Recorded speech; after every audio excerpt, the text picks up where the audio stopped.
Chart नहीं, India gate पर एक हत्यारे नक्सली हिडमा के समर्थन में नारे लगे। ये वही जब प्रधानमंत्री कहते हैं हमारी जड़ों से हम दूर हो गए हैं।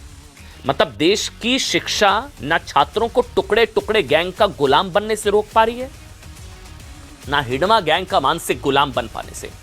ऐसे ही मानसिक गुलाम मानते हैं कि भारत में ना डेमोक्रेसी नहीं है, भारत में डेमोक्रेसी किसी और देश से इंपोर्ट हुई है। साहब, Bharat mother of all democracy है। सुनिए, हमने विदेशों से लोकतंत्र लिया। कहा गया कि हमारा संविधान भी विदेश से प्रेरित है, जबकि सच ये है कि भारत लोकतंत्र की जननी है। 190 साल पहले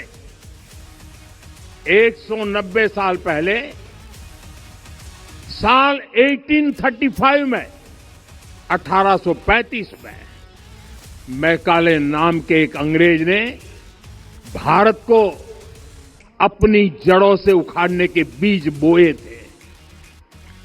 मैकाले ने भारत में मानसिक गुलामी की नींव रखी थी। अब आप देखकर सीखिए साहब, कई उदाहरणों से हम आपको समझाने की कोशिश करते हैं। अंग्रेजों ने भारत छोड़ा 1947 में, 1947 में, लेकिन उनके बनाए कानून, अंग्रेजों के जमाने के कानून भारत में चलते रहे ना 2023 तक। मोदी सरकार ने क्या किया? इंडियन पीनल कोड खत्म किया, गुलामी की मानसिकता क्या अब लागू है? बीएनएस, भारतीय न्याय संहिता, बीएनएस। भारत में अंग्रेजों के टाइम जोन के मुताबिक बजट होता था, शाम 5 बजे पेश होता था।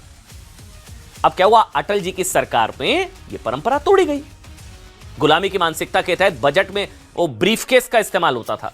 इसकी जगह मोदी सरकार ने बही खाते की परंपरा शुरू की, बही खाता। आप देखिए ना, राजपथ का नाम बदलकर कर्तव्य पथ कर दिया गया। ब्रिटिश राज वाली मानसिकता हटा दी गई। इंडिया गेट पर सैन्य सम्मान को प्रमुखता दी गई। वो सारी चीजें, नेशनल वॉर मेमोरियल बना दिया गया। नेवी के निशान से सेंट जॉर्ज क्रॉस हटाकर सैन्य प्रतीक की जगह छत्रपति शिवाजी महाराज का प्रतीक लगाया गया। नेशनल एजुकेशन पॉलिसी में कई चेंजेस किए गए। अब आप भारतीय ज्ञान कौशल को महत्व दिया गया। भारतीय परिधान पहनावे को विश्व मंच पर पहचान दिलाने के लिए मोदी खुद G20, UN, SCO, G7 देश जैसे मंचों पर भारतीय परिधान में पहुंचे। याद करिए, जनवरी 2021 में देश की नई संसद का निर्माण शुरू हुआ ना, तो उसमें ब्रिटिश कालीन संसद की जगह वास्तुशास्त्र आधारित संसद को प्राथमिकता दी गई। और शायद इसीलिए आज इसका जिक्र प्रधानमंत्री की तरफ से भी किया गया कि गुलामी की सोच से बाहर आना होगा। लेकिन कई लोग मानते हैं साहब कि अगर मोदी देश के प्रधानमंत्री नहीं होते तो राम मंदिर कभी बन पाता? मतलब देश में राम मंदिर बन पाता अगर मोदी देश के प्रधानमंत्री नहीं बनते? तो मोदी ना होते तो क्या राम मंदिर बनता?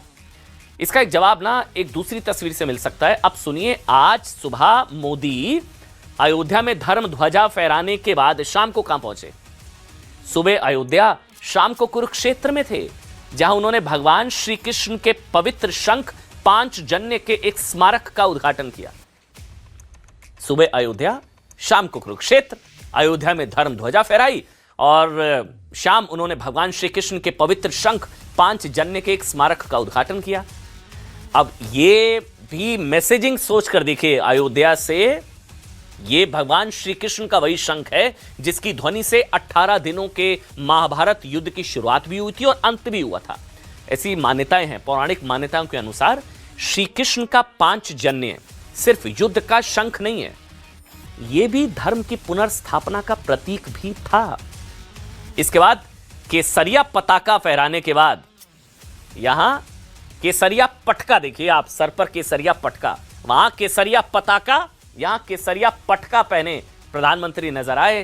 प्रधानमंत्री नरेंद्र मोदी ने सिखों के 9वें गुरु औरंगजेब की क्रूरता के सामने डटकर खड़े होने वाले और सनातन धर्म के रक्षक गुरु तेग बहादुर जी के 350वें शहीदी दिवस पर हो रहे समागम में वो पहुंचे। इस मौके पर प्रधानमंत्री ने सिख गुरुओं की बात करते हुए ऑपरेशन सिंदूर का भी जिक्र किया। मोदी ने कहा कि हम ना किसी को डराते हैं ना किसी से डरते हैं, यही मंत्र हमारे गुरुओं ने हमें दिया। हम शांति चाहते हैं लेकिन अपनी सुरक्षा से कोई समझौता नहीं करते हैं। ऑपरेशन सिंदूर इसका सबसे बड़ा उदाहरण है। ये पूरे विश्व ने देखा है, नया भारत न डरता है न रुकता है। आज भारत पूरी शक्ति के साथ आगे बढ़ रहा है। साहब ने ही हमें सिखाया है, भय काहू को देत न भय मानत आन, यानी हम न किसी को डराएं और न किसी से डरकर जिएं।